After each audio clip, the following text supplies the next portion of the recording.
Monsieur le maire, tout d'abord, est-ce qu'on peut dire que vous-même et l'ensemble du conseil, on est très soulagés avec l'acceptation de ce projet-là? Très, très soulagé. Je pense qu'on a un excellent projet. On n'ouvre pas la bouteille de champagne encore parce que c'est pas complètement fini, mais vraiment, on a un projet là, qui fait des jaloux ailleurs au Québec. Là. J'ai parlé à des maires d'ailleurs, là, puis ils sont impressionnés par ce qu'on a fait. Là.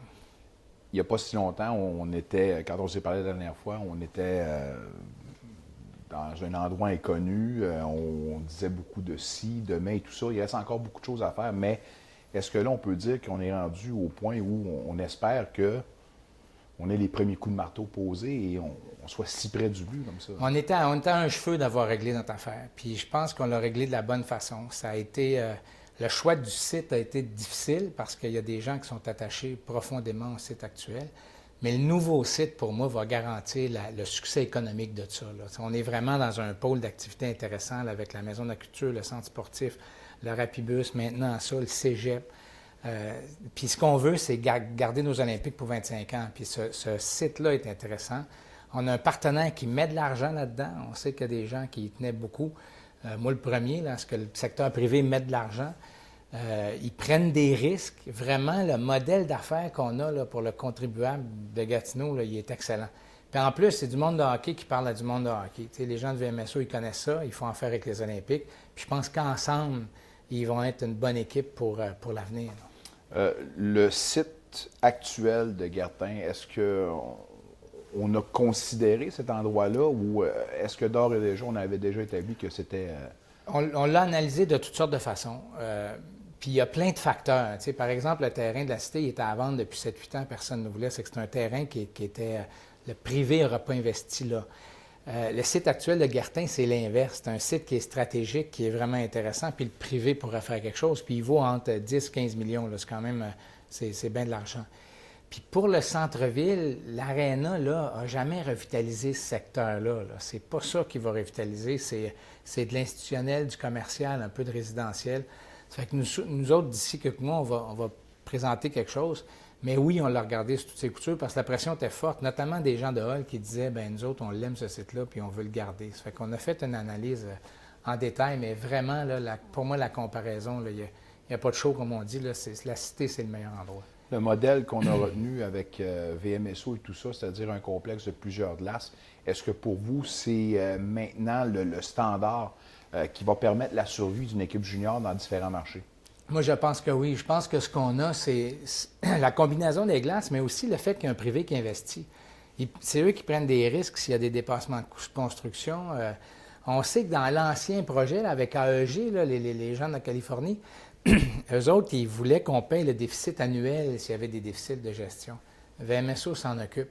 Moi, je pense qu'il y a bien des villes au Québec là, qui vont regarder ça avec bien de l'intérêt. J'ai parlé au maire de Shawinigan, il dit que c'est une bonne deal. Le maire de Québec est trouve ça intéressant. Coder est content parce que ça aide le hockey en général. Vraiment, là, on sent qu'au Québec, là, il y a pas mal de monde qui regarde ça avec intérêt parce que le privé est là. On n'a pas voulu oser parler d'un centre multifonctionnel. Le précédent, le projet précédent, on parlait d'un moment donné d'un Taj Mahal, un équipement dont on ne pouvait se permettre ici dans la région. Or, avec ce complexe-là, ça semble être encore une fois un complexe multifonctionnel. Est-ce qu'on est de retour avec ce qu'on avait précédemment? Ou? Ah, pas du tout, pas du tout. Avant, même, l'infrastructure était faite en forme d'amphithéâtre. Vraiment, tout ici coûtait cher. C'était beaucoup parce que la bâtisse, c'est un édifice signature qui était conçu comme une salle de spectacle dans laquelle on jouait au hockey. Le nouveau, c'est un endroit où on va jouer au hockey, puis on va peut-être faire des spectacles. C'est pas la même conception. Là. Pour le maire Penneau-Jobin, est-ce que cet édifice-là va peut-être être pour vous un certain héritage? C'est-à-dire que moi, je suis content pour Gatineau. Si on réussit à régler ça pour la de précision, bon... quand je dis pour le maire Penneau-Jobin, c'est pour l'ensemble du conseil, pour l'avenir, veut pas. Ah oui, moi, je pense que les dernières années, c'était pas une grande source de fierté, là, ce dossier-là. Là. Ça traînait, c'était compliqué, on a vécu une série d'échecs. Puis avec ça, le projet, pour moi, il est tellement bon qu'on est en train de le transformer en quelque chose dont on va être fier longtemps. Puis ça, l'héritage de ce conseil-là, je pense que oui, c'est clair que ça va en faire partie. Je le mets encore au conditionnel parce qu'il reste un certain nombre de mois, là. Mais je pense qu'on va être bien, bien fiers de ça pendant des années. Puisqu'on parle au conditionnel, parce qu'il reste encore quelques étapes, il y a certaines tergiversations. Bien, j'imagine qu'il va y avoir des jeux de coulisses parce que on n'a pas un consensus au niveau des représentants de la région dans la députation. Est-ce que pour vous, il y a toujours cette épée de Damoclès? Est-ce que vous êtes sûr que tout va fonctionner ou on se croise les doigts parce qu'on a mentionné le fait qu'il n'y avait pas de plan B non plus également. Alors, vous travaillez sans filet, là. Oui, honnêtement, moi, je pense qu'on n'a pas de filet. Si ça ne marche pas, là, je ne sais pas ce qu'on va faire, puis je ne veux pas y penser parce que je sais que ce qu'on ferait nous coûterait plus cher que ce qu'on fait là, c'est clair. C'est sûr que si on avait l'ensemble de députation, ça serait le mieux, mais on a la Chambre de commerce. Si je me fie à ce que la population dit, moi, les gens sont contents. On a vraiment, le monde du hockey est content. C'est sûr qu'il reste des choses à régler à l'Ouest, mais au moins à l'Est, on fait un premier pas qui est important. C'est ça notre meilleur argument avec Québec, c'est qu'on met le projet sur la table, puis on dit, bien, dites-nous que c'est pas bon, puis ils sont pas bien capables de dire que c'est pas bon.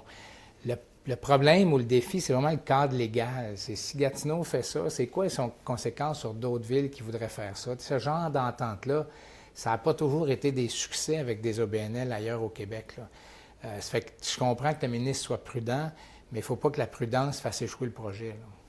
Donc, vous, on peut se rendre compte que le projet ici va faire jurisprudence pour la suite des choses dans les autres marchés.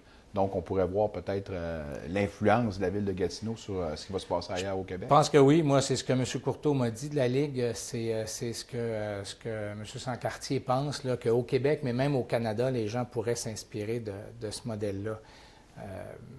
Puis vraiment, là, le hockey, c'est une industrie. Hein. Dans la Ligue nationale, il y a un paquet de monde qui fait de l'argent. Puis s'ils sont capables de faire de l'argent, c'est parce qu'il y a du junior majeur, puis c'est parce qu'il y a des petites ligues locales. Puis les villes ne peuvent pas juste avoir tout ce poids-là sur les épaules. Il faut que le secteur privé, les gens de hockey, s'en mêlent puis s'investissent comme Vision Multisport le fait. C'est pour ça que moi, je trouve que pour l'avenir, c'est bien intéressant. Les Olympiques sont-ils aussi importants qu'ils l'étaient auparavant pour la ville de Gatineau? Bien, avec ce projet-là, moi, je pense qu'on garantit qu'ils vont rester ici pour 25 ans. Ça, pour tout le monde, c'est important. La question, c'est à quel prix. T'sais. On a beau dire qu'on veut quelque chose, mais le prix influence. Puis je pense qu'avec cette entente-là, on ratisse bien plus large. T'sais, si on avait tout payé à 100 on avait tout mis ça sur nos épaules, là, pas sûr qu'il y aurait eu autant de défenseurs qu'avant. Mais là, avec un projet comme ça, là, les gens qui y croient, mais qui ne sont pas des fans finis, là, peuvent embarquer pareil. Puis les fans finis, eux autres, ils ont un maudit beau projet, ils vont voir un bel édifice, puis ils ont 25 ans de sécurité devant eux, alors que ça fait des années là, que nos Olympiques, ils vivent des moments difficiles. Ça, on règle ça, on leur donne la stabilité, puis je pense qu'on a une des franchises les plus spectaculaires de toute l'histoire de la Ligue. La plus décorée. La plus décorée, puis on se donne des outils pour que ça reste comme ça longtemps. Là. Il y a eu plusieurs questions concernant la circulation, le stationnement sur le nouveau site. Puis je ne doute pas que vous avez fait vos devoirs, mais est-ce qu'on peut garantir qu'il n'y aura pas de problème à ce niveau-là? Puis le fameux stationnement à étage, on est rendu à quoi avec ça et qu'est-ce qu'on peut nous dire? C'est le plus gros défi de ce secteur-là. En même temps, on fait d'une pierre deux coups parce qu'en faisant un stationnement étagé, qui est une partie de la solution, on va aider à faciliter le stationnement dans tout ce coin-là. Puis quand je dis c'est une partie, c'est parce qu'on va... il y a des gros stationnements à côté de l'édifice fédéral en arrière, mais on ne sait pas qu'ils sont là. Puis quand on stationne là, il faut quasiment marcher dans le champ pour venir au cégep ou au centre sportif ou à la maison de la culture. Fait que là, on va aménager tous ces sentiers-là. Puis un de nos objectifs, pour que les gens aient accès aux stationnements qui sont disponibles, mais qu'on ne voit pas. On va les aménager, puis en plus, on va regarder si la technologie ne peut pas nous aider, où les gens pourraient voir où sont les stationnements disponibles. Ça serait affiché, puis ça serait avec des applications pour maximiser l'utilisation de ce secteur-là. Puis il y a aussi la STO qui pourrait être un joueur important. On voit ce qu'Ottawa a fait avec Lansdowne, là, quand on va à des matchs, on présente notre billet, puis ça, la STO est grande ouverte à ça. Fait que ça aussi, ça va apaiser un peu la circulation là, si on fait ça comme il faut.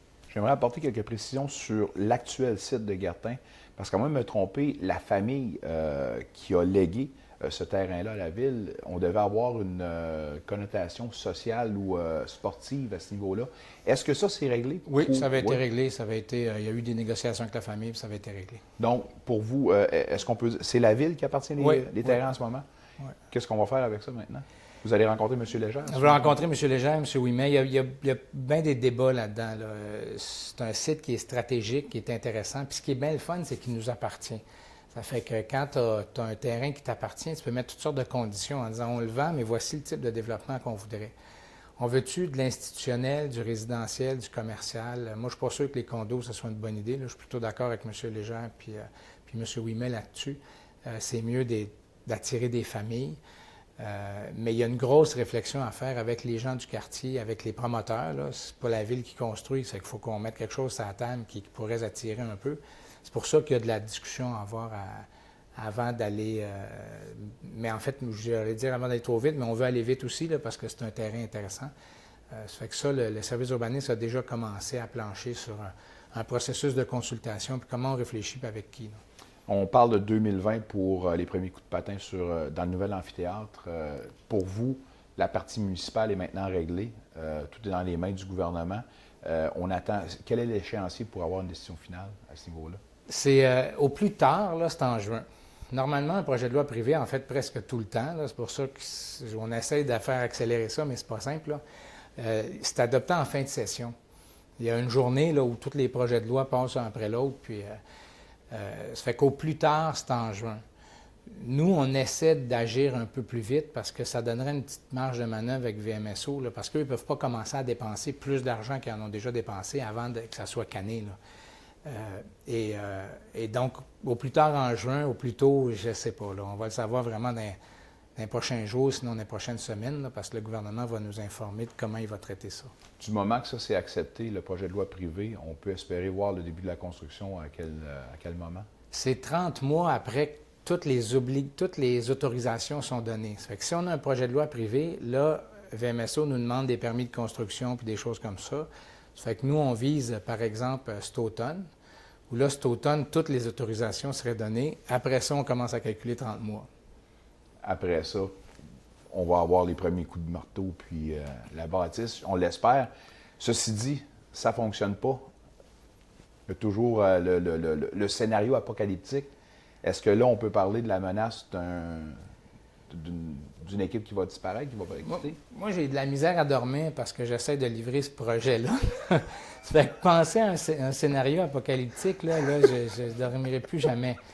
Ça fait que vraiment, moi, je concentre toutes mes énergies sur ça. Là. On est vraiment là, à un cheveu. Parce que vraiment, le plan B, là, c'est quoi? C'est retourner en arrière, on recommence avec des appels d'offres, il faut préparer l'appel d'offres. On s'entend que la Ville ne peut pas se permettre ça. Ah, non, on va savoir le 26,5 millions. Si ça tombe, puis on avertit Québec, puis on leur dit, OK, on a besoin de 2 ans de plus pour refaire tous les débats sur, OK, c'est-tu le même site, c'est-tu ci, c'est-tu ça, là. Pas sûr, moi, que Québec ne va pas dire, si Gatineau n'est pas capable de s'arranger, on va donner ça à quelqu'un d'autre. C'est pour ça que je veux qu'on arrête d'en parler. Faut que ce projet-là, il fonctionne. Puis toujours assurer que le 26 est toujours dans une enveloppe quelque part, 26 ça, c'est millions. clair. Ouais. Ça, c'est clair. Là-dessus, le gouverneur du Québec a été bien patient. Ils nous ont accompagnés là-dedans. Le député Carrière travaille tous les jours sur ce projet-là. Là. Avant l'entrevue, j'y ai parlé, puis je vais y parler après l'entrevue. Ça vous donne une idée, là, on est en plein dedans. Là.